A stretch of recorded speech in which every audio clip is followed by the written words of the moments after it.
수없이 많이 읽었겠죠. 그렇죠? 묵상했겠죠. 한 번도 그 부분이 와닿은 적은 없어요.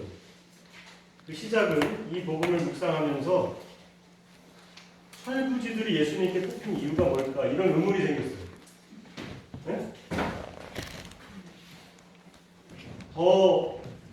내가 만약에 본당 신부라면 어떤 평역 간부나 봉사자들을 뽑는다면 좀 더 유능하고 능력 있는 사람들을 뽑을 것 같은데 왜 철부지들이 예수님께 뽑혔을까? 이런 의문이 생겼어요. 복음을 읽으면서. 여러분들 표정 보니까 전혀 여러분들 그런 의문이 안 드는가 봐. 저만 드는 의문인 것 같아요. 하여튼 그런 의문이 생겼어요. 그러면서 이런 거 좋아요. 연구라는 측면에서. 그래서 그 순간 철부지라는 단어를 검색해봤어요. 여러분 복음 연구할 때 그 정도는 휴대폰 다 있잖아요. 그렇죠? 철부지가 뭐지? 도대체 철부지가 사전적인 의미가 뭐야? 그 사전적인 대충 우리가 알고 있는 철부지와 사전적인 의미를 듣고선 그 복음을 바라보면 그 복음을 바라보는 이해하는 폭이 더 넓어집니다. 찾아보니까 철부지가 이렇게 나오더라고요. 사리를 분별할 만한 힘이 없는 어린아이. 사리를 분별할 만한 힘이 없는 어린아이. 이렇게 철부지가 나옵니다. 이런 철부지들이 예수님께 뽑힌 이유가 뭘까? 그러면서 생전 이 복음을 읽고 묵상할 때 눈에 들어오지 않던 이것을 감추시고가 눈에 들어왔어요. 저는 이것을 감추시고.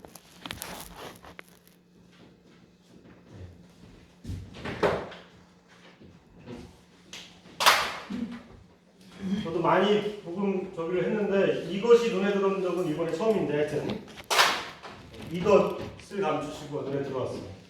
그러면서 이것이 뭘까? 그리고 이것에 대해서 다른 여러 가지 묵상들 예전에 한 적이 있었는데 대부분 다 이것은 하느님 나라의 신비, 하느님의 사랑 이런 쪽의 묵상들을 많이 했던 것 같아요. 근데 이번에는 이 전 맥락을 조금 봐서 그런지 모르겠지만 이것이 여백, 여지, 하느님이 들어가실 수 있는 공간, 여기서 말하는 이것이 그것이 아닐까라는 생각이 들었어요. 이것을 감추시고 그 여백과 하느님께서 들어갈 수 있는 이 공간을 감추시고 그러면서 왜 이런 생각이 들었냐면 그 엘리트들, 똑똑한 사람들은 받아들이지도 않지만 기본적으로 자신의 부족함을 발견하면 저도 그런 면이 많은데 자신의 부족함을 알잖아요. 그럼 그 부족함을 노력으로 열심히 채우려고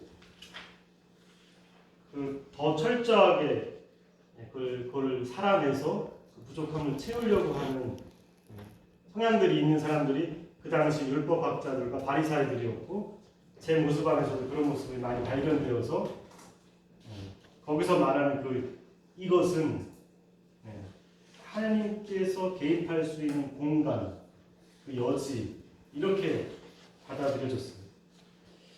그런 의미에서 좀 묵상을 해보니까 철부지들은 사리를 분별할 만한 힘이 없는 어린아이라고 정의되고 있는 이 철부지들은 진짜 무엇을 해야 할지 모르는 사람들을 가리키는구나.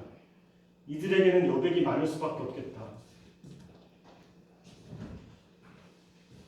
주님, 저희는 어떻게 살아야 되죠? 라고 질문할 수밖에 없고 모든 것을 다 그분께 맡길 수밖에 없는 사람들이 철부지들이 아닌가. 그 여지, 하느님께서 개입할 수 있는 그 공간이 많은 사람들이 철부지들이고 이 똑똑하고 슬기로운 사람들은 이 여백이 없는 사람들이 아닌가라는 묵상이 들었어요. 그래서 제 삶 안에 빛으로 다가온 것은 하느님께서 열심히 살려고 노력하는 삶은 제가 좀 사는 것 같아요.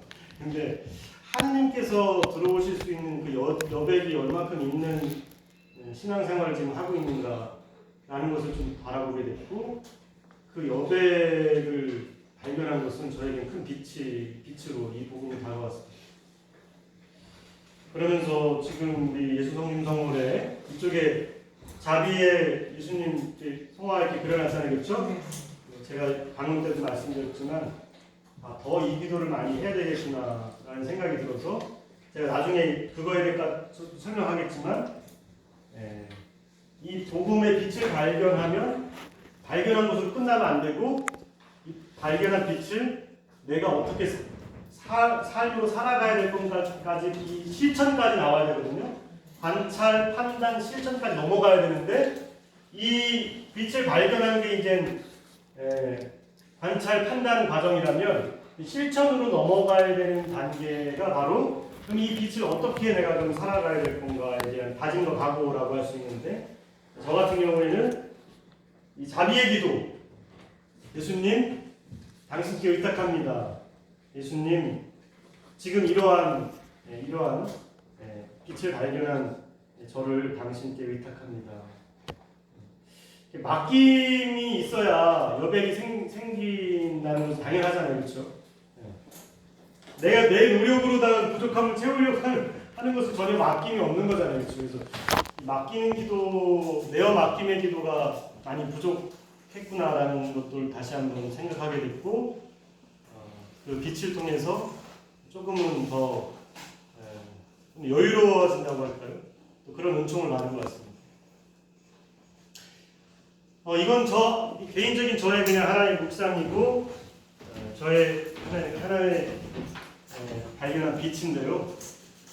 제가 이 복음 연구를 할 때 이러한 것으로 자기 반성으로 흐르지 않고 이 빛으로 갈 수 있도록 저를 이끌어 주신 결정적인 분은, 제가 그 사제 영성모임을 하고 있는데 그 영성모임에서 복음 연구를 할 때 저도 맨날 복음 연구하면 그러지 않으려고 잠깐만 일로 가는 거예요, 저도. 그런데 그 진행하시는 분이 복음 연구를 같이 하잖아요. 대여섯 명이 같이 하잖아요. 그러면 그분은 좀 무섭긴 했어, 처음에는. 왜? 한 사람 한 사람 복음 연구를 해요. 그런데 절대 그 복음 연구, 뭐 나눔이잖아요. 나눔을 해요. 그러면 절대 그걸 판단하면 안 돼요. 그러면 상처받고 안 나올 거 아니에요. 당연하겠죠, 그렇죠? 진행하시는 분이 판단해서는 안 돼요. 그런데 좋은 질문을 해줄 수 있어. 저한테 이렇게 갈 수 있도록 좋은 질문을 해주신 신부님이, 제가 그 모임을 할 때마다 그런 얘기 해주셨어요. 나도 모르는 사이에 자꾸만 이쪽으로 가면, 조 신부님, 이 복음에서 발견한 빛이 뭐예요? 그리고 확 찔려 그냥. 저도 모르는 사이에 일로 간 거야 그냥. 사람은 잘 몰라요. 자기가 어디로 가는지. 그런데 누군가 나를 더 잘하는 사람은 내가 아니라 나를 가장 잘 옆에서 지켜보고 관찰하는 사람이라는 말을 하잖아요, 그렇죠? 내가 모르는 거를 옆에서 얘기는 잘했어. 근데 보니까 다 자기 반성을 흘렀어. 딱 들어보면 알잖아요, 그렇죠? 카타리나, 근데 빛이 뭐야? 그게 딱 꽂히더라고요. 복음을 접할 때 나도 모르게 계속 그렇게 흘러가던 것이 그 질문을 한 두세 번 딱 받고 나서 보니까 자기 반성으로 흐르지 않고 잠깐만 빛으로 가더라고요. 시선이 쉽게 안 바뀌어요. 내 노력으로 잘 안 바뀔 수 있어요. 기분 나쁘지 않게 해야 돼. 그것도. 응? 뭐야 그게? 다 빛이 없잖아. 이러면 그다음부터 안 나와. 그러면 안 나와. 정말 그 사람을 생각해서 정말 그 사람을 위해서 해주는 질문이어야 돼요. 좋은 질문이 그 사람을 성장시키는 거예요. 학생들에게 정답을 알려주는 것보다 좋은 질문을 해주는 선생님이 훌륭한 선생님이라고 하죠. 답을 알려준 애는 그 다음에 또 실수를 해요. 좋은 질문을 해주는 선생님한테 들은 학생들은 그 좋은 질문을 가지고 계속 생각을 해요. 왜 잘못한 것 같아? 글쎄요. 대답을 못하는 친구는 발전이 없어요. 계속 생각을 해서 내가 왜 잘못했지? 아, 내가 이랬구나. 절대 다음부터 그 실수 안 해요. 그런 의미에서 진행자가 엄청 중요합니다. 사실 이 반모임에 이 말씀 연구, 복음 연구할 때에 사실은 90%가 진행자의 몫이에요. 진행자가 어떻게 하느냐에 따라서 전혀 달라져요. 그래서 여러분들 되게 중요합니다. 여러분들이 그렇게 해주셔야 돼요.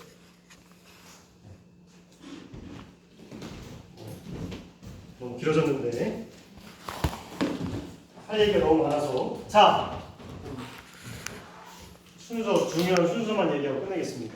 자, 이렇게 하는데 이 소공동체지에 있는 것처럼 먼저 이 말씀 나눔이라고 적혀있는 그 시간에 여기 있는 대로 대표자가, 진행자가 먼저 말씀을 천천히 낭독해 주십시오.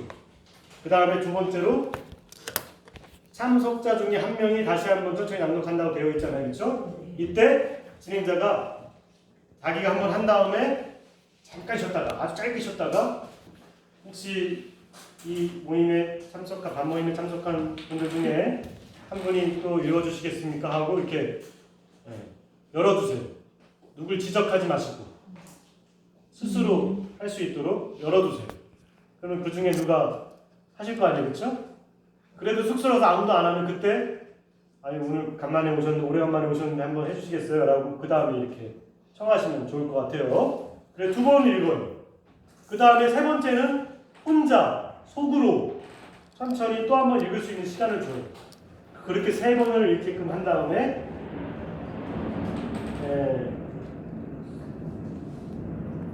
그런 다음에 3분 정도 묵상 시간을 줘요. 3분 정도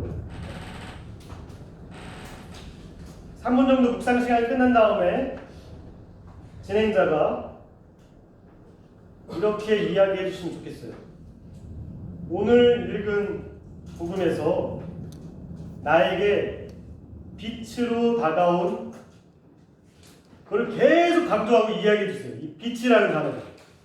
오늘 지금 우리가 함께 읽은 복음 말씀 중에 나에게 빛으로 다가온 말씀을 한 단어나 문장도 괜찮으니까 빛으로 다가온 말씀을 이렇게 나눠 달라고 요청하시면 좋겠습니다.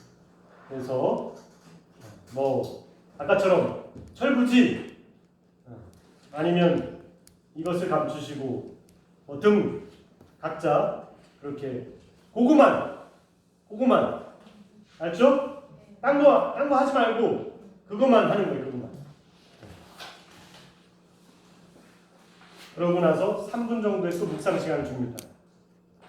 3분 정도의 묵상 시간을 주는데 어떻게 주냐면 왜 그 말씀이 나에게 빛으로 다가왔는지, 왜 이 말씀이, 이 단어가 나에게 빛으로 다가왔는지 그것에 대해서 3분 정도 시간을 드릴 테니까 좀 연구를, 준비를 해달라고 하시고 3분이 지나면 그거에 대한 나눔을 한 사람씩 그런 거죠.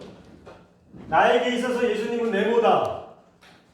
나에게 있어서 예수님은 구원자시다, 등불이다, 이불이다. 이 네모다. 이 네모를 이야기를 먼저 먼저 하고 그 다음에 왜 그 네모인지를 이야기하는 겁니다. 그렇죠? 두 번째가. 세 번째는 그러면 이 두 번째와 세 번째를 같이 할 수도 있습니다. 따로 처음에는 일단 따로 하는 게 좋을 것 같아요.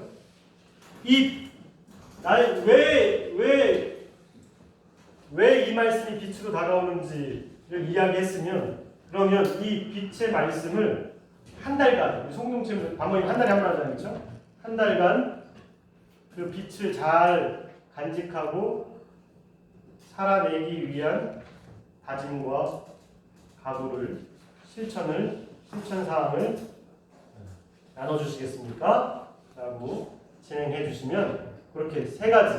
첫 번째, 빛으로 다가온 말씀을 나누는 시간, 왜 그 말씀이 빛으로 다가오는지 그 이유를 나누는 시간, 마지막으로는 이 빛을 한 달 동안 살아내기 위한 실천과 다짐을 나누는 시간. 요 세 가지를 이 말씀 나눔 시간에 하시면 되겠습니다. 아까도 말씀드렸듯이 이 소공체 모임을 하면서 진행자가 되게 중요한 역할을 하는데 절대 강압적으로 얘기해 주시면 안 돼요. 먼저 항상 열어주시고 살짝 진행이 조금 서로 안 하려고 하시고 그러면 부탁하시는 방향으로 부드럽게 진행해 주시고 지금 다 짧잖아요. 딱 요거만 얘기하는 거예요. 단어만 얘기하는데 단어만 얘기하지 않고 내가 그러면서 또 막 이렇게 얘기하시려고 하면은 그런 걸 조금씩 끊어주셔야 됩니다. 진행자 그런 거 잘 해주셔야 돼요. 왜 그 이유도 얘기하시는데 적어도 그 왜가 길잖아요, 사실은. 그 시간이 가장 긴 발표 시간인데 그 발표 시간에는 적어도 합의된 시간이 있었으면 좋겠는데 한 3분 정도가 적당할 것 같습니다. 그걸 넘지 않도록. 네? 너무 혼자만 얘기하지 않도록. 여기 휴대폰에 여기 타이머 기능 다 있거든요. 아니면 모래시계 3분짜리를 사세요. 딱 뒤집어놔. 네? 3분도 너무 많다고? 하여튼 너무 그것이 그렇게 흘러가지 않도록 너무 한 사람만 이야기하지 않도록 진행자가 그건 조금 조절을 해 주셔야 되고요. 또 한 가지는 이 나눔 소공체 모임 안에서 할 때는 먹거리를 좀 주지 않고 했으면 좋겠어요. 요거 다 하고 나서 요거 다 끝나고 마침 기도까지 하고 나서 밥 모임 때 서로 먹을 거 나누고 하는 거는 그 이후에 그리고 그때 먹을 거 나누면서 그때 생활 나누기예요. 이 소공체 안에서의 그 말씀 나눔과 생활 나눔은 구별되어야 해요. 그래서 이 말씀 나눔할 때는 말씀에 집중해야 돼요. 옆에 과일 갖다 놓고 커피 마셔가면서 그렇게 하시면 안 돼요. 집중하셔야 돼요. 여기에 집중하셔야 돼요. 앞으로 밥 모임할 때 먹거리는 준비해 놓으셨다가 다 끝나고 마침 기도까지 끝나고 그러고 나서 먹거리를 갖다 놓고 이야기를 하시면서 생활 나눔을 하시는 거예요. 생활 나눔. 여기 보면 이제 활동상 바로 돌고 이런 쭉 있잖아요, 그렇죠? 이런 것들은 여기서 다 하는데 생활 나눔. 여러분들이 한 달 동안 이렇게 살았던 그냥 일상적인 생활 나눔. 복음과 말씀과 관련된 것이 아닌 그냥 생활 나눔은 그 이후에 하시는 거예요. 그렇게 하시면 되겠습니다.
가장 귀한 분 나의 주님이시여 주님아 나의 기쁨 되시니 오직 감사 찬양을 드리네 주님 사랑합니다 주님 사랑합니다 나의 모든 것 되신 주님 당신을 사랑합니다 주님 사랑합니다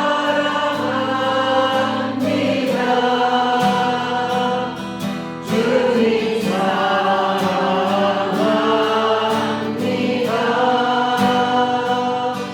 나의 모든 것 되신 주님 당신을 사랑합니다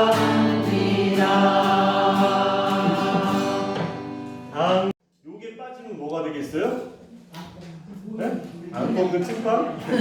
그쵸. 요게 빠지면 바로 저기 무슨 개모임이나 친목 모임 그쵸. 네, 무슨 일상적인 그냥 이런저런 얘기 나누다가 헤어지는 그런 모임으로 전락하는 거예요. 그쵸. 그래서 이 우리가 하는 우리 카톨릭에서 하는 이 구역반 모임의 소공동체 모임의 핵심은 여기 말 표현에 의하면 이제 말씀 나눔이 핵심이 되어야 합니다. 그래서 오늘은 여러 가지 좀 이제 시작 여러분들이 이제 만모임을 다 진행자, 사회자 역할을 하셔야 되는 분들이에요. 그러면 이제 순서대로 이렇게 할 텐데 여기에 있는 이 말씀 나눔을 어떻게 해야 되는지 가장 어렵다고 하시고 힘드시다고 하니까 이 부분을 중심으로 말씀을 좀 드려보겠습니다. 말씀 나눔 왜 이제 그렇게 말씀드리냐면 앞으로는 구역 모임은 1년에 한두 번만 하겠습니다. 구역 우리 전체 구역 모임 지금 구역 모임 지난번에 뭐 식사를 청구하신 거 보니까 한 15명에서 25명 사이 정도 되더라고요. 그렇죠? 네, 그렇죠? 그렇게 그 정도 구역 모임 안에서 말씀 나눔을 하기란 참으로 어렵습니다. 해도 거의 뭐 그냥 수박 겉핥기 식이 될 겁니다. 말씀 나눔을 통해서 우리가 조금 더 이 반 모임, 소공동체 모임이 좀 힘도 없고 탄탄해지려면 이 말씀 모임이 제대로 되려면 적정 인원이 있어요. 이 적정 인원이 5에서 7명입니다. 적어도 상관은 없어요. 한 뭐 3명까지도, 뭐 4명까지도 상관없지만 7명이 넘어가면, 사실 7명도 조금 많습니다. 이 말씀 나눔을 충분하게 이렇게 하기가 어려워요. 지난번처럼 사실 뭐 20명 정도 하면 여러분들 분명히 제가 강북길을 가고 시작한 지 얼마 안 되는데 벌써 다 올라오고 식사하러 막 가시더라고. 근데 제 말씀 나누면 어떻게 했을까는 궁금해. 수준이 높아갖고 뭐 금방금방 하셨나? 참 수곡동 대단하셔. 평상시는 느린데 밥 먹으러 가는 것만 빨라. 이렇게 함께 읽었잖아요. 그래서 그렇죠. 이렇게 함께 읽었잖아요. 복음을. 네. 그런 식으로 하니까 한꺼번에 다 같이 읽었다고요. 나눔을 함께 다 읽고 이야기하고 그랬어요. 못했다는 얘기죠. 자, 무슨 소리인지 잘 모르겠지만 일단 이제 앞으로는 구역 모임이 아니라 반 모임을 하려고 하는 거예요. 반 모임을 하려고 하는데 대략 7월 정도부터 7월 모임은 반 모임으로 한번 시작해 봅시다. 그런 취지로 지금 교육을 하는 거예요. 일단 대략 6월 달까지는 그냥 구역 모임 하세요. 일단은 모이는 게 중요했어요. 이제까지 안 해던 거를 갑자기 시작하려니까 하는 게 중요했고 모이는 게 중요했어요. 그래서 식사비도 지원해드리고 한 겁니다. 근데 이제는 단모임을 하는데 5에서 7명, 뭐 7명을 넘지 않았으면 좋겠어요. 근데 좀 4명도 괜찮습니다. 하여튼 5에서 7명이 적정 인원이라고 본다면 우리 구역에 뭐 1반부터 4반까지 있어요. 그러면 이렇게 반을 이렇게 묶는 거예요. 요 인원에 맞게끔 이렇게 묶어서 최대한 이 인원은 넘지 않도록 조금 8명, 9명 그냥 이쪽에 묶어서 같이 하지 이렇게 하지 마시고 차라리 3명, 4명이더라도 나눠서 제대로 말씀 나눔을 가지시라는 이야기입니다. 너무 많으면 안 되니까. 왜 안 되는지 지금 여러분들이 하는 식으로 하면 전혀 안 될 일이 없어. 한 20명, 50명도 가능해 이런 식으로 하면. 근데 왜 안 되는지에 대한 이유를 지금 설명해 드리려고 하고 교육을 해 드리려고 하는 겁니다. 제대로 하면 그렇게 안 된다라는 걸 좀 설명해 드리려고 하는 거예요.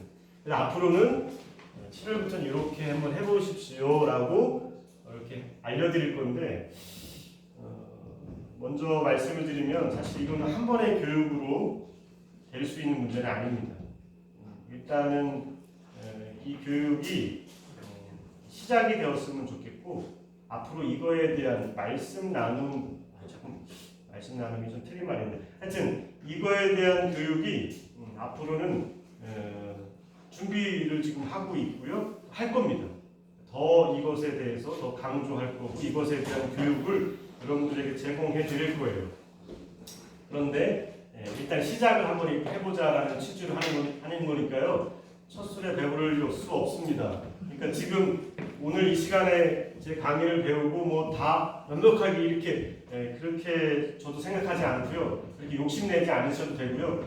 가서 또 실수하고 잘 못해도 상관없습니다. 시작을 한번 이렇게 해보자라는 관점으로 들어주셨으면 좋겠다 생각합니다. 아셨죠? 네. 자, 먼저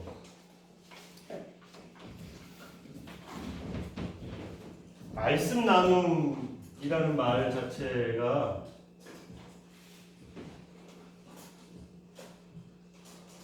소공동체지 이 그루터기를 만든 분의 취지는 알겠는데 우리가 해 나아가려고 하는 방향에서 볼 때는 이 제목은 조금은 부족함이 있습니다. 왜냐하면 우리가 하려고 하는 이 단모임에서의 이 말씀의 비중은 나눔이 목적이 아니기 때문에 그렇습니다. 목적이 나눔이 아니에요. 각자 나에게 그 말씀이 어떻게 다가오느냐가 문제지 나눔은 두 번째 문제예요. 그게 목적이 될 수는 없어요.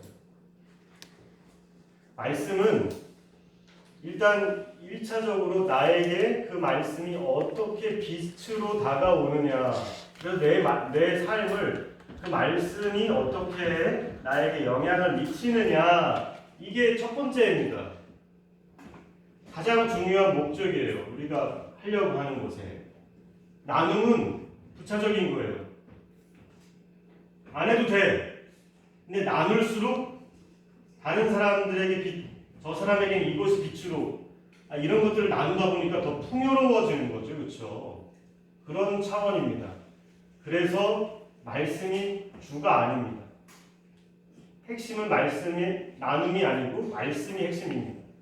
그 말씀을 내가 어떻게 나에게 빛으로 다가오는가, 이게 핵심이에요. 그래서 말씀, 복음이라고도 한정 지을 수 있습니다. 그냥 말씀 통틀어서. 근데 보통은 우리가 하고 있는 게 다 복음 말씀으로 하기 때문에 말씀 연구, 복음 연구, 이런 말이 어떤 면에서는 더 정확한 표현일 수 있겠습니다. 이 시간이 말씀 나눔의 시간만이 아니라 말씀을 연구하고 복음을 연구하는, 조금 더 풀어서 설명하면 말씀 안에서 빛을 찾기, 이렇게 조금 풀어 설명하면 그 시간은 그런 시간입니다. 이 말씀, 복음 안에서 빛을 발견하는, 빛을 찾는 시간입니다. 이 시간이. 풀어 설명하면. 이걸 좀 함축적으로 얘기하면 복음 연구, 말씀 연구. 네. 그래서 이것이 나한테 오는 것이 주입니다. 나눔은 부차적인 거예요. 여기에 집중하셔야 됩니다. 이 말씀이 나에게 어떻게 다가오는 거에 집중하셔야 돼요. 나눔에 집중하면 안 돼요. 이런 거 하다 보면 항상 저도 그러는데 여럿이 있으면 나눔을 잘하고 싶잖아요, 그렇죠? 그런 마음이 사람은 다 생겨요. 내가 조금 더 이렇게 이 나눔을 조금 더 있어 보이고 좀 뭔가 내가 하느님 체험 많이 한 것처럼 조금 막 이렇게 잘하고 싶은 나눔을 잘하고 싶은 마음이 탁 드는 순간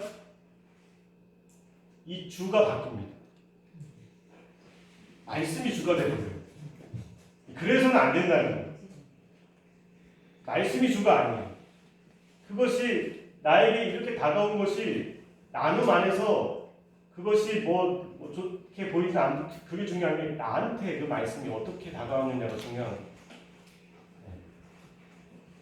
말씀을 잘 나눔으로써 내가 돋보이고 싶은 마음이 드는 순간 이 시간은 좀 잘못된 방향으로 흘러갈 가능성이 큽니다. 그래서 여러분들은 앞으로 다 진행자가 되셔야 될 분들이잖아요, 그렇죠? 밥 모임에 가시면 대부분 이거를 잘 이야기해 주셔야 됩니다. 그리고 앞으로 이 시간 우리가 앞으로 이게 첫 시간이고요. 이거와 관련된 계속 교육을 할 건데 그 교육의 계속 핵심은 바로 여기입니다.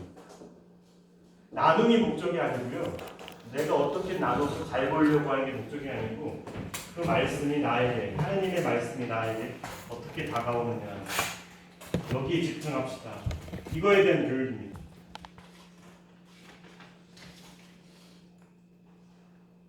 빛 말씀을 복음을 우리가 연구하는 것은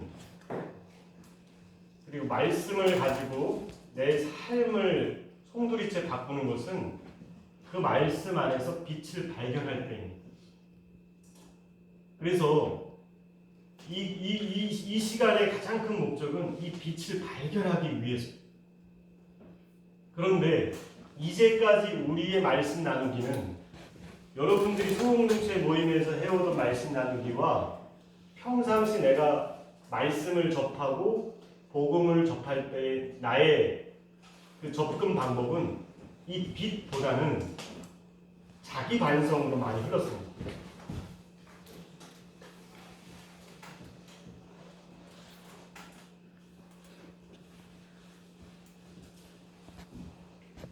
이 되게 중요한 부분입니다. 이거의 패러다임을 좀 바꾸자는 거예요. 이렇게 해서는 절대 우리의 신앙생활이 깊을 수가 없어요. 아니 신앙생활을 오래 했는데 아니 하나님 믿는 사람이 이렇게 얼굴이 어두워? 아니 하나님 믿는 사람이 왜 이렇게 안 믿는 사람이랑 별 차이가 없어? 이게 안 되는 거예요. 다 일로 가기 때문에 겸손을 가장한 제타시오. 여기에 우리가 빠져 있습니다. 많이. 동의하십니까? 네. 그렇게 빨리 동의하면 어떡해요? 아니, 한 번은 좀 거부하셔야지. 너무 빨리 동의하시면. 참, 큰일 났네. 저는 이러한 자기 반성으로 흐르는 여러 가지 이유 중에 우리 사회의 모습도 한 몫을 차지한다고 봐요. 여러분 잘못이 있어서 그렇게 간 것만은 아니라는 생각이 들어요.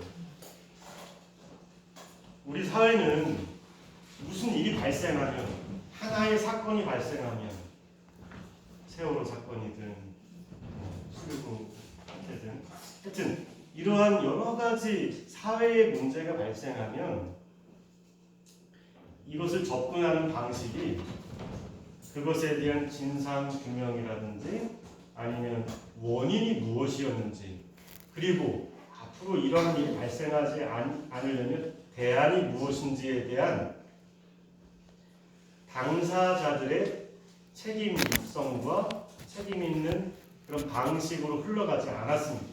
우리 사회가 그래 왔어요. 그리고 분단된 조국 안에서 이미 그렇게 책임을 지고 또한 내 스스로가 바로 서 있을 수 있는 그러한 사회 분위기가 안 되었어요. 이 모든 것들을 다 책임자들 당사자들이 지지 않고 책임을 많이 국민들에게 돌렸습니다. 이 사회 분위기가 그래왔어요. 그래서 결국은 내가 좀 무관심했구나. 내가 부주의해서 내가 더 살폈어야 되는데 각자 국민의 그 책임을 전가 많이 했습니다. 그래서 우리 안에는 이 자기 반성이 기본적으로 들어가 있어요. 자기 반성 아예 하지 말라는 말이 아니에요. 이 모든 책임 소재와 이 모든 진상규명과 원인과 대안을 다 하고 나서 나를 되돌아보는 시간은 필요해요. 그런데 그것이 생략돼 버린 상태에서 바로 일로 가버립니다, 그냥. 네. 그러니까 그러한 사건이 계속해서 발생하고 보완되지 않고 또 일어나고 또 일어나는 이 작업이 없이 계속 일로 가니까 우리의 신앙생활도 마찬가지. 우리의 신앙생활도 우리가 신앙생활을 매일 하면서 우리 축복도 이제 수준이 높아서 매일 오늘의 말씀도 하잖아요, 그렇죠? 독서와 복음을 매일 읽고 묵상을 하는데 그 말씀을 읽으면서 매일의 삶의 빛을 발견하면 얼마나 내가 빛나겠어, 얼마나 기뻐지겠어. 그런데 이 작업으로 가지 않고 말씀만 들으면 다 일로 가 그냥. 내 삶에 대한 부분만 바라보지 말고 이 빛을 바라보라는 얘기는 말씀을 복음을 읽고 묵상하면서 예수님을 자꾸만 바라보고 예수님을 봐야 되는데 복음을 읽으면 나는 그렇게 못 살지. 내가 죽일 놈이지. 나는 많이 부족해. 다 일로 가요, 일로. 이리 가서 예수님을 바라보면서 희망을 얻고 빛을 발견하고 내 삶에 진정한 변화를 가져올 수 있는 그 힘과 원동력을 여기서 발견을 해야 되는데 이 작업을 하고 나서 일로 와야 되는데 그냥 이리 가요, 이리. 말씀을 읽으면 바로 그냥 나의 부족함이 떠올라요. 그냥 바로. 그렇게 훈련되어 있어요, 지금. 그렇죠? 네. 너무 빨리 인정하지 말아요. 아닙니다. 저는 그렇지 않습니다. 저는 그래도 예수님과 자꾸 만나고 예수님 안에서 기쁨을 찾습니다. 이런 분들도 한두 분 나와야지. 너무 이렇게 빨리 인정을 해버리면 진짜. 그렇게 저는 우리 사회의 모습들 안에서 그리고 또 우리 교회의 모습들 안에서도 그렇게 흘러갈 수밖에 없는 구조적인 모습이 있었다라고 저는 봅니다. 이제 그 구조의 패러다임을 좀 바꿔야 될 때가 왔습니다. 여러분 이렇게 자기 반성을 흐르지 않으셔도 여러분 아주 훌륭하십니다. 괜찮아요.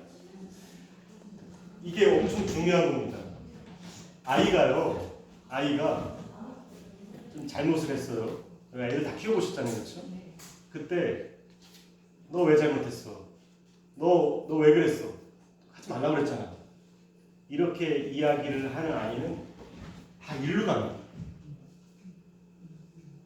얘는 무슨 사건이 발생하면 다 일로 갑니다. 그 아이는 늘 어두워요. 이 아이는 끊임없이 자기 스스로를 자책하고 자기를 괴롭히고 자기를 힘들어하면서 결코 행복하게 살아갈 수 없는 길을 살아갑니다. 시민님도 건의가 하나 있는데요. 네. 저기 학생이 선생님으로부터 꾸중을 받았을 때 직접 자기가 그 빛을 타서 내가 어떻게 해야 할 거를 생각을 안 하고 자기 반성으로 가잖아요. 선생님이 제자한테 너 이렇게 해서 반성문 써라 하고 직접적으로 가잖아요. 그건 어떤 의미에서 이거하고 어떤 의미가 다른가 그게 생각이 같은 의미인데 그 어른의 잘못이죠. 예, 그 선생님이 물론 뭐 거기에는 사랑의 마음이 담겨 있는지 아이가 느낀다면 그것이 사랑의 기적이고 사랑의 회초리고 그것을 느낀다면 그 아이는 그렇게 받아들이진 않지만 제가 지금 말씀드리려고 하는 부분은 부모든 선생님이든 그 아이에게 매번 이 잘못을 지적하고 이렇게 하면 안 된다 이렇게 얘기하면 아이는 이 방향으로만 흐른다는 얘기죠. 그러나 물론 지적해줄 건 지적해주고 가장 그 부모로서 또 선생님으로서 이 아이에게 중심이 되는 기준을 가르쳐주는 건 가르쳐줘야죠, 그렇죠? 당연히 그건 가르쳐줘야 되는데 그런 가르침과 그런 걸 제시했을 때 아이가 잘못을 했을 때 이 아까 제가 얘기했듯이 여러분 괜찮습니다. 괜찮아. 실수할 수 있어. 이 말 한마디가 일이 흐르지 않게 한다는 겁니다. 일이 흘러가지 않게 한다는 거예요. 그 아이가 다시 빛으로 나아갈 수 있는 제가 아까 구조가 잘못됐다고 그랬잖아요. 그렇죠? 그 구조적인 그 틀을 그 틀 안에서 자꾸만 일로 간다고 했는데 이 구조적인 틀을 바꾸는 것이 바로 괜찮아입니다. 그래도 괜찮다고 넘어져도 괜찮다고 조금은 실수해도 괜찮다고 그래야 자기 반성으로 흐르지 않는다는 거예요. 그 구조의 틀은 이미 성경에서 복음에서 예수님께서 우리에게 늘 말씀하고 계시는 건데 그걸 우리가 무시하고 자꾸만 이리로 가는 거예요. 자꾸만 이리로 가는 거예요. 왜? 사회의 구조 안에서 내가 그렇게 하는 것이 더 편하고 내 마음도 편하고 그렇게 계속 훈련되어 있었기 때문에 그냥 내 반성으로 흐르는 것이. 근데 이제 새로운 구조, 새로운 패러다임 안에서 복음 안에서 빛을 발견한다는 것은 복음 안에서 예수님께서 우리한테 괜찮아 그래도 넘어져도 괜찮아 응? 조금은 잘못하고 죄를 지었어도 그래도 나의 사랑은 변치 않아 라고 하시는 그 예수님을 발견하고 예수님을 만나는 것 이게 빛입니다. 이 빛을 먼저 봐야지 그 다음에 이제 그 빛 안에서 나를 바라보는 거예요. 우선순위가 바뀌었다는 거예요. 우선순위가. 빛을 발견하는 게 도대체 뭡니까? 이런 질문을 많이 하거든요. 제가 이런 강의를 하면. 아까도 말씀드렸듯이 그 빛은 사람은 누구나 넘어지게 되어 있고요. 누구나 약한 존재잖아요. 그렇죠? 누구나 죄를 짓습니다. 교황님도 죄를 짓습니다. 다 죄를 짓습니다. 그러나 이 넘어짐 앞에 성경 전체 안에서 복음 안에서 하느님은 예수님은 그래도 괜찮다라고 우리에게 용기와 희망을 주시는 분이시지 우리를 무조건 심판하고 너 왜 그랬어? 너 왜 넘어졌어? 갓난아기 가자 딱 넘어졌는데 너 왜 넘어졌어? 이거랑 똑같은 거예요. 그러지 않는다는 것을 발견하는 것이 빛이라는 겁니다. 복음을 읽고 복음을 연구하는데 가장 중요한 포인트는 바로 거기여야 되는 거예요. 바로 일로 가지 않도록 바로 여기로 가지 않도록 우리가 하려고 하는 이 반모임 안에서의 이 말씀 나눔이라고 적혀있는 이 시간에 우리가 해야 될 일은 바로 이거이고 앞으로 여러분들이 그 진행을 하면서 일이 가지 않도록 일이 갈 수 있도록 안내자 역할을 해주셔야 된다는 거예요. 하루아침에 되진 않아요. 평생 그렇게 구조 안에서 교육을 받았는데 이게 하루아침에 바뀌겠어요? 하루아침에 안 돼요. 하지만 그것을 계속해서 서서히 앞으로 교육도 해나갈 거고요. 해나가는 시작이 오늘이라는 거예요. 자, 그러면 이 빛을 발견하기 위한 복음 연구, 말씀 안에서 빛 찾기는 어떻게 해야 되는가? 대해서 조금 말씀을 드리겠습니다.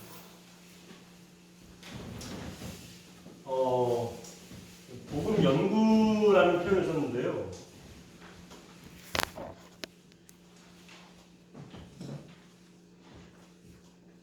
연구, 왠지 뭐 이렇게 좀 뭐 공부해야 될 것 같고 그렇죠. 조금 뭔가 거부감이 막 아우 왜 나한테 이렇게 어려운 걸 시켜 막 이런 느낌이 막 다가오죠, 그렇죠? 네.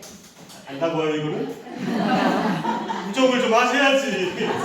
괜찮습니다. 우리 그 정도 할 수 있습니다. 네? 자 이게 어제 우리가 회의하면서도 계속 이거를 말씀드릴 때 우리 송구역장님이나 총무님이나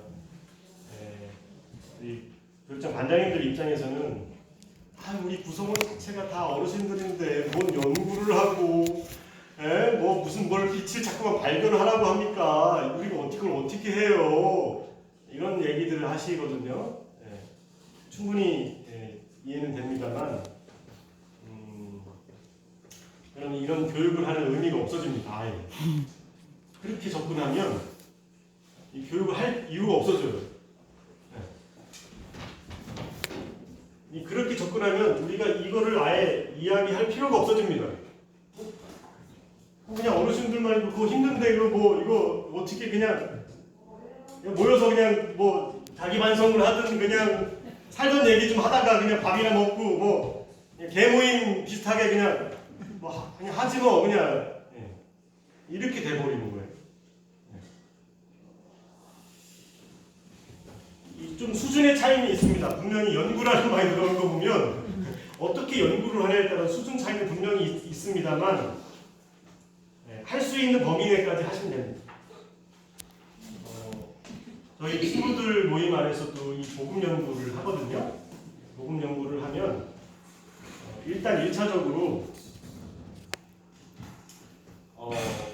복음 연구하는 시간을 그 시간 안에 주기도 합니다만 그렇게 길게 주지는 않아요. 그 얘기는 뭐냐면 그 복음 연구를 미리 해오라는 얘기예요. 복음 연구 해오라고는 아무도 안 나올 것 같은데 분명히 그런 얘기 하실 것 같은데 일단 아까 얘기했지만 제가 이 수준 차이를 얘기했는데 이 수준이 이럴 수도 있다는 얘기예요. 지금 그렇게 하시라는 얘기가 아니라 좀 높은 수준을 얘기하는 거예요. 제가 지금 이 복음 연구를 한다는 얘기는 그 전에 복음 연구를 어느 정도 해온다는 거예요. 그래서 그거를 약간 또 정리하고 하는 시간을 좀 주긴 합니다만 복음 연구를 해야 해요. 복음 연구를 한다는 거는 우리가 이 말씀을 이 복음을 연구하고 말씀을 연구하는 거의 핵심은 예수 그리스도를 아는 것이 핵심입니다. 예수님을 알기 위해서 복음을 연구하고 복음을 읽는 거예요. 다른 말로 표현하면 이 말씀을 연구한다는 것은 말씀을 우리가 접한다는 것은 예수 그리스도를 알기 위해서 우리 독자 슈브레 신부님은 그래서 복음 연구의 핵심을 예수 그리스도를 아는 것이 전부입니다라고 얘기했어요. 그게 전부예요. 우리가 말씀을 접하는 이유는 예수 그리스도를 아는 것. 특히 복음을 접하는 이유는 그게 핵심입니다.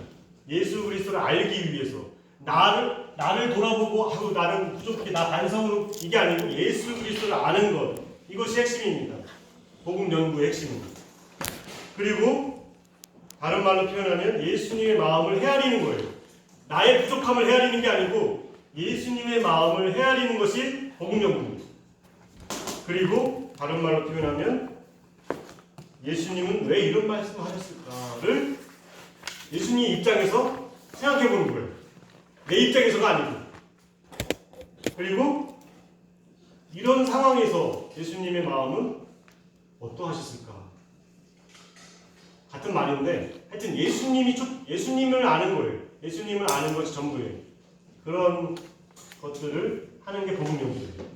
그러기 위해서는 그러면 예수님이 왜 그 말 하셨는지 그럼 그 시대적인 상황 안에서 예수님이 왜 이런 말씀하셨는지 시대적인 상황을 알면 더 잘 연구가 되겠죠, 그렇죠? 제가 지금 상당히 높은 수준의 걸 얘기하는 거예요. 감안하고 들으세요. 이렇게 하라 그러면 아무도 안 나와. 네. 자, 예를 들면 신학적인 지식이 있으면 복음 연구가 더 풍요로워지고 더 깊어집니다. 당연하겠죠, 그렇죠? 네. 예를 들면 요한복음 21장에 보면 베드로 사도에게 너 나를 사랑하느냐 물어보잖아요, 그렇죠? 예수님께서 그러니까 베드로가 뭐래요? 예 주님, 제가 당신을 사랑합니다라고 얘기하잖아요, 그렇죠? 그때 예수님께서 3번을 물어보잖아요, 그렇죠? 베드로가 다 3번 다 사랑한다고 했어요, 그렇죠?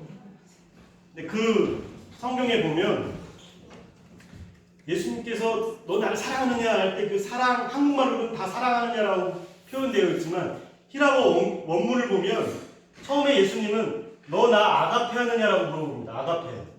사랑에도 여러 가지 종류의 사랑이 있는데 너 아가페 하느냐 나? 너 조건 없이 나 사랑해? 라고 물어봅니다. 베드로가 뭐라고 대답했죠? 예 주님, 제가 당신을 사랑합니다. 그때 베드로는 아가페라고 대답을 하지 않았어요. 주님, 저는 필로스 합니다라고 대답을 했어요. 에로스, 필로스, 아가페, 사랑에도 여러 가지 종류의 사랑이 있는데 베드로는 도저히 아가페라고 대답을 할 수가 없었어요. 왜? 닭이 울기 전에 3번이나 이미 대반을 했기 때문에 다 뻔히 아시는 부활하신 예수님께서 만나갖고 너 나 조건 없이 진짜 네 목숨을 내놓을 정도 나 사랑해? 라고 물어봤는데 제가 이거 무슨 저는 그냥 뭐 러브와 라이크의 차이점 정도라고 생각하시면 되겠습니다. 저는 그냥 예수님 좋아해요. 그냥 부족하지만 좋아해요. 저 필로스합니다라고 대답합니다. 예수님이 또 물어봐요. 베드로야, 너 나 아가페 하느냐? 베드로가 또 기가 죽어. 저 필로스합니다. 3번째 예수님의 질문은 정말 놀랍게도 예수님은 너 나 필로스 하느냐고 질문하십니다. 베드로의 그 수준에 맞추어서 베드로가 너무나 필로스라고 대답하면서 자신의 그 부족했던 그 부분, 배반했던 그 아파하는 그 베드로의 마음을 헤아리고 베드로의 입장으로 내려와서 베드로 수준의 사랑으로 질문을 해주십니다. 너 나 필로스 하느냐? 3번이나 물어서 베드로가 슬퍼졌다 이런 표현 나오잖아요, 그렇죠? 3번이나 물어봐서 그런 표현도 있지만 그 3번째 질문을 예수님께서 필로스 하냐고 더 낮추어서 해주셨기 때문에 감사하기도 하고 죄송하기도 한 그런 표현에 베드로가 예 주님, 저는 그런 부족한 사랑을 하는 부족한 죄인입니다. 저는 그렇게 주님을 사랑합니다라고 고백합니다.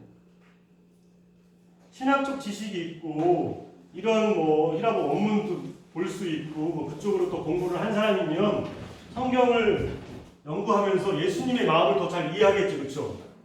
여러분 이거 모를 때 그 성경을 읽었을 때와 이걸 알고 얘기하면 예수님이 더 빛으로 다가오겠죠, 그렇죠?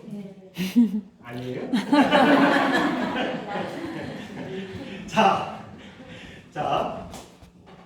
이 복음 연구는 이렇게 천차만별일 수 있습니다. 수준 차이가.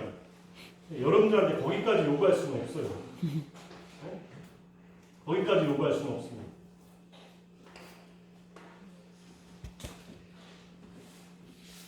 이 복음 연구를 할 때 제가 이것도 힘들다고 하시면 어쩔 수 없는데 전후 맥락을 조금 살펴보는 그런 복음 연구는 조금 하셨으면 좋겠다. 무슨 얘기냐면 무슨 성경 원문을 보라는 얘기가 아니니까 오늘 우리가 저희 성체조회 때 함께 읽었던 복음 말씀이 일부러 제가 그 말씀을 선택했어요. 이따가도 우리가 우리 각 그 조별 그 말씀 연구, 조별 말씀 연구, 말씀 나눔 시간에도 그 복음 가지고 할 거예요. 왜냐하면 예수님의 마음을 그래도 가장 잘 헤아릴 수 있는 복음이 예수 성심 대축일 복음일 것 같아서 마태복음 11장 25절에서 30절 아까 우리가 형체수배 때 읽었던 복음입니다. 이 복음으로 이따가도 할 거예요. 조별 이 복음으로. 자, 예를 들어보겠습니다. 예를 전후 맥락을 좀 봐야 예수님을 더 이해할 수 있고 빛을 발견할 수 있는 이유는 이 마태복음 11장 25절에서 30절 뭐 똑똑하고 뭐 슬기로운 사람들에게는 이것을 감추시고 철부지들에게 드러내 보이시니 감사합니다. 그렇죠? 우리 성당 입구에 있는 그 말씀이잖아요. 그렇죠? 고생하며 무거운 짐을 진 자는 다 나에게 오르나. 여기 보면 여기는 허덕이는 옛날 표현입니다. 그렇죠? 그렇죠? 네. 다 나에게 오르라. 저는 이 허덕이는이 더 다가오긴 합니다. 옛날 공동 번역이 훨씬 더. 하여튼 그 마태복음 11장 28절의 말씀이 우리 성당 벽면에 있잖아요. 그렇죠? 네. 바로 우리 성심 대축일 복음의 말씀입니다. 그 말씀에 마태복음 11장 25절 11장 요 말씀에 전후 맥락을 조금씩 보면서 말씀을 보시는 것과 그냥 요 말씀만 바라보는 것은 천지 차이입니다. 이 정도는 우리도 할 수 있어요. 왜? 이런 말씀을 우리가 연구하려면, 묵상하고 연구하려면 성경과 앞쪽으로만 조금만 이렇게 들춰봐도 알 수 있는 거잖아요. 그렇죠? 조금만 뒤로만 들춰봐도 알 수 있는 거. 자, 왜 이런 말씀을 하셨을까? 예수님께서. 그러면 그 앞부분의 내용을 보면 조금 더 이해가 돼요. 왜 그 당시 엘리트들, 똑똑하다는 사람들에게는 이것을 감추시고 철부지들에게는 그것을 드러내 보이시네 감사드립니다라는 기도를 예수님께서 왜 그런 기도를 하셨을까? 하느님께. 그 앞부분에 보면 그 마태복음 10장에 무슨 내용이 나오냐면 성경 안 보셨죠? 요즘에는 그 휴대폰 그 어플에도 성경이 있어요. 성경을 들고 다니지 않아도 여러분 반모임 할 때 그리고 이거 복음 연구할 때 성경이 당장 갖고 있지 않아도 휴대폰으로 다 찾아볼 수 있습니다. 하여튼 성경을 보면 마태복음 10장을 보면 예수님께서 12사도를 선택하십니다. 12사도. 그리고 12사도를 파견해요. 12사도를 선택하시고 12사도를 파견하십니다. 그리고 파견하시면서 12사도에게 당부하시는 내용이 10장에 쭉 나옵니다. 그리고 이 마태복음 11장을 보면 세례자 요한에 대한 이야기가 나와요. 그 앞부분에 이 10장에서의 내용과 이어지는 부분인데 이 내용이 왜 그렇게 나오냐면 우리가 알다시피 12사도들이 대부분 다 똑똑한 사람들이 아니었어요. 다 어부들이었고 못 배운 사람들이었어요. 여기서 말하는 그 철부지라고 얘기할 수 있는 사람들이었어요. 12사도가. 그거랑 연결되어 있는 겁니다. 이게. 이들을 선택하셨어요. 그리고 이들을 선택하셨고 이들을 뽑으셨고 이들을 보내서 하느님 나라를 선포하게 하셨고 그것에 사람들이 열광했고 사람들이 예수님을 따르기 시작했어요. 이들을 통해서 하신 이 철부지들을 통해서 드러난 일들에 대한 감사의 기도를 하신 겁니다. 그 복음 말씀. 그리고 그들에게는 감췄다고 했지만 사실은 감췄다기보다는 똑똑한 사람들 그리고 슬기롭다고 하는 사람들 그 당시 엘리트들 바리사이파 사람들 율법학자들 이런 사람들은 예수님을 받아들이지 않았어요. 감추셨다고 했지만 사실 그들이 거부한 거죠.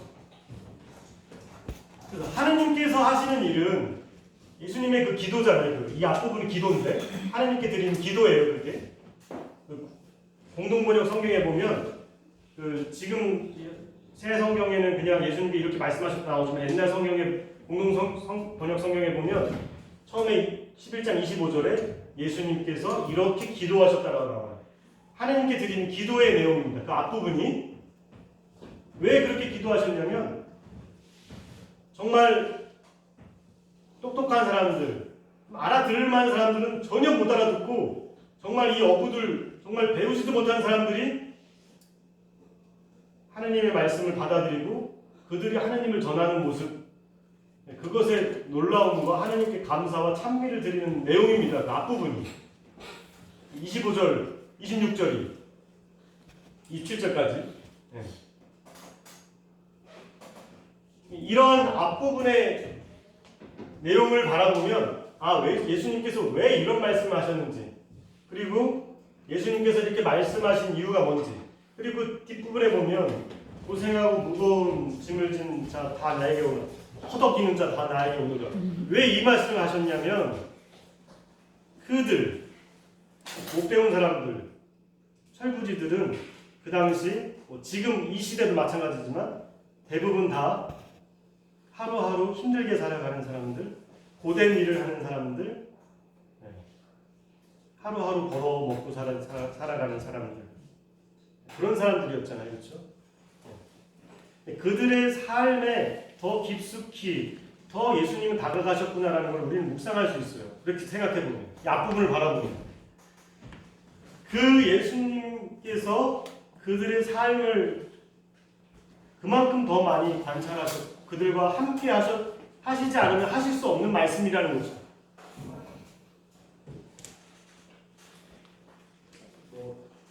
이 빛을 발견한다는 것은 바로 그런 겁니다.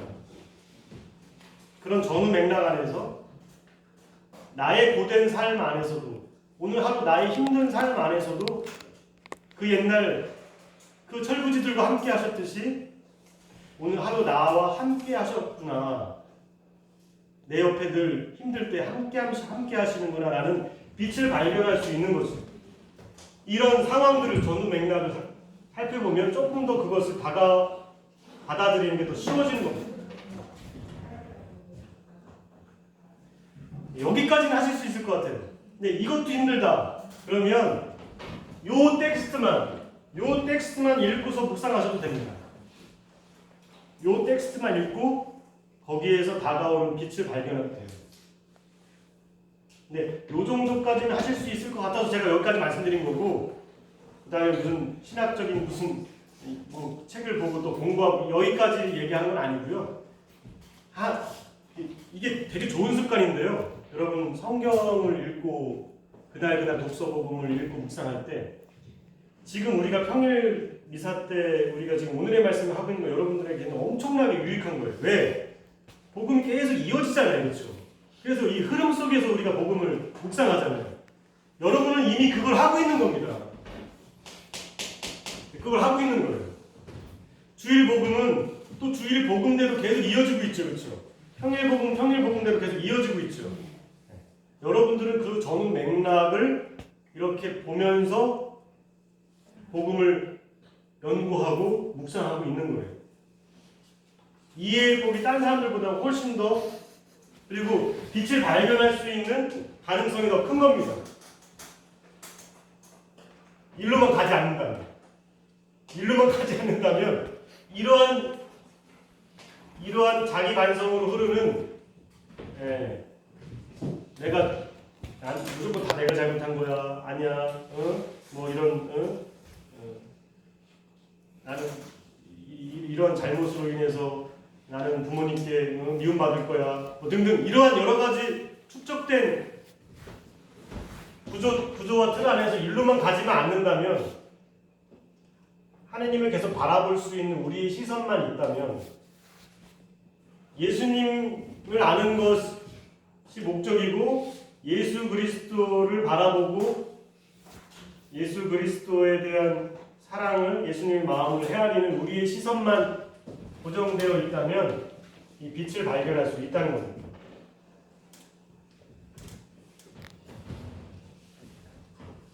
그런 의미로 저의 그 복음 연구, 저의 이 복음 안에서의 빛을 조금 나눠드릴까 합니다. 먼저. 그래야 조금 이해가 빠르겠죠? 아까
박수!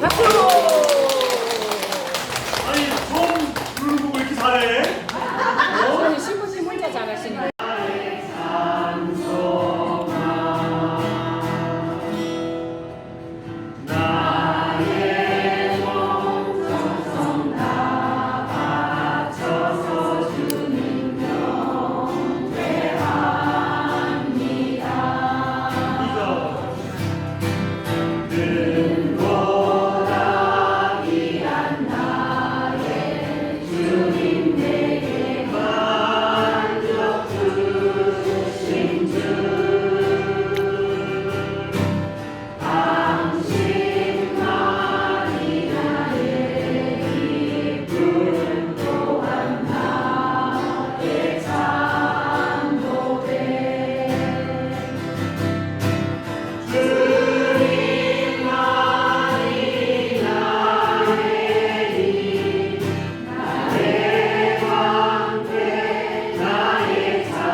들을 하나님 앞에 다 이렇게 좀 던져놓는, 내려놓는 시간들을 한 시간을 먼저 하고, 성체조배 한 시간 하고, 그 다음에 복음 연구하는 것과 그 시간에 복음을 가지고선 성체조배 하는 게 아니고요. 그냥 성체조배 하는 거예요. 예수님 앞에 나를 온전히 이렇게 내어놓는 시간들을 하고, 그 다음에 모여서 그 텍스트를 듣습니다.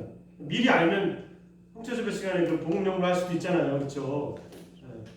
그게 아니고 성체조배만 모임의 시작이 성체조배로 시작합니다. 일부러. 근데 그 시간이 무척 중요해요. 성체조배를 그 시간에 참석 못하고 좀 늦어서 바로 모임에 가서 복음 연구를 하면 제가 생각해도 복음 연구가 제 머리로 하는 복음 연구지 전혀 빛을 막 만들어 내가 뭐 그런 느낌 있잖아요, 그렇죠? 정말 내가 빛을 받은 게 아니고 내가 스스로 이건 빛이야 뭐 주문을 외우듯이 그런 느낌을 받습니다. 그래서 사실 이런 빛을 우리가 말씀 안에서 빛을 받기 위해서는 복음 연구 이 반모임을 하면서 오늘 우리가 시작했듯이 오늘 프로그램 그래서 되게 의미 있게 짠 거예요. 시작하자마자 바로 우리가 성체조배를 먼저 했잖아요, 그렇죠? 물론 우리가 이제 성체조배 여러 가지를 돕기 위해서 지금 현재 본당에서 하고 있는 것 틀을 좀 가지고 복음도 읽고 했지만 하느님께 성령께 내 자신을 온전히 내어 맡기는 시간을 가진 다음에 말씀으로 들어갈 때 그 말씀이 정말 살아있는 빛으로 다가옵니다. 그건 확실해요. 네. 전혀 달라요. 그렇게 하지 않으면 진짜 말 그대로 내 머리로 만든, 그리고 그 나눔을 누가 얘기 들어보면 아 저게 머리로 만든 건지 정말 성령께서 뚫고 나왔는지는 들어보면 알아요. 그래서 조금 더 수준 있는 반모임을 원하시는 분들은 그 성당에서 성체조배를 하실 수는 없잖아요. 요즘 시간상 관계상 성당에서 모이면 그렇게 하셔도 좋고 길지 않아도 됩니다.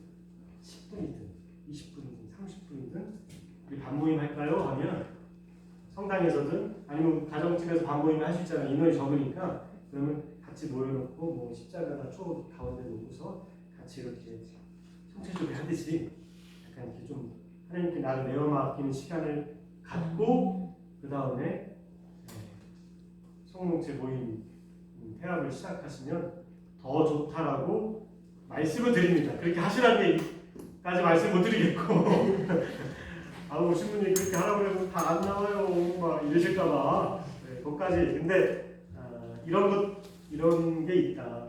그리고 이렇게 할 때 조금 더 다르다라는 것을 한번 알려드리고 싶습니다. 하여튼 어렵습니다. 쉽게 될 수 있는 것도 아니고요. 첫 발을 잘 뛰셨다고 생각하고 앞으로 이런 교육의 기회 종종 만들도록 할 거고요. 빠르면 하반기, 늦으면 내년도에는 이렇게 자기 반성으로 흐르지 않는 빛으로 나아가는 말씀 여행, 말씀 연구에 관한 분당 차원에서의 그런 교육이 있을 거예요. 준비하고 있어요. 그 전에 우리가 조금씩 이렇게 준비하고 맛보는 거예요. 우리는 본다면 조금 그래도 나은 게 오늘의 말씀을 좀 하고 있다는 게 큰 도움이 좀 됩니다. 사실은. 그것이 좀 도움이 되고요. 그 다음에 앞으로 할 말씀 여행, 말씀 연구 그런 과정으로 나아가서 우리 모두가 우리 신앙생활이 말씀 안에서 빛을 받아 조금 더 기쁘고 행복했으면 좋겠습니다. 맨날 죽으라 가슴만 치는 신앙생활이 아니라 정말 기뻐서 남들이 볼 때 저 사람들은 도대체 뭐가 이렇게 좋다고 맨날 그렇게 그런 신앙생활로 나아가는 첫 발을 잘 떼셨다. 이렇게 생각하시면 좋을 것 같습니다. 오늘 10시부터 이 시간 함께 해주신 모든 분들께 진심으로 감사드립니다. 고생하셨습니다.